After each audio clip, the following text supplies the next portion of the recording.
যৌবনকাল মানে বন্ধু, আড্ডা, গান, মাস্তি বিষয়টি এমন নয়। মানুষের জীবনে সবচেয়ে গুরুত্বপূর্ণ সময় হচ্ছে যৌবনকাল। মানুষের 18 থেকে 40 বছর পর্যন্ত বয়সকে যৌবনকাল বলা হয়। এই সময় মানুষের শরীরের শক্তি সর্বোচ্চ পর্যায়ে থাকে। তখন মানুষ যে কোনো বাধার প্রতিবন্ধকতা ডিঙিয়ে তার লক্ষ্যপানে ছুটতে পারে। মহান আল্লাহ ক্ষণিকের জন্য মানুষকে বিশেষ নিয়ামত দিয়ে পরীক্ষা করেন।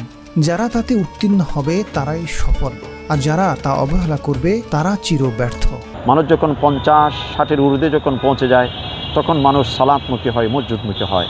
অথচ যেই সময়টি তার জীবনের সবচেয়ে উর্বরতম সময়, সবচেয়ে বেশি গুরুত্বপূর্ণ সময়, যৌবনকাল, যে যুব সমাজের মধ্যে সালাতের গুরুত্ব সম্পর্কে বেশি বেশি আলোচনা করা, একই সাথে শিক্ষা প্রতিষ্ঠানগুলোর মধ্যে সিলেবাস আকারে বা ওয়ার্কশপ আকারে সালাত সংক্রান্ত বিষয়ে তাদেরকে উদ্বুদ্ধ করা, একই সাথে ফ্যামিলিগত পরিবার থেকে মা বাবা যখন যুব সমাজের প্রতি সালাতের প্রতি দৃষ্টি আকর্ষণ করবে, এর মাধ্যমে যুব সমাজ সালাতের প্রতি ধাবিত হতে পারে।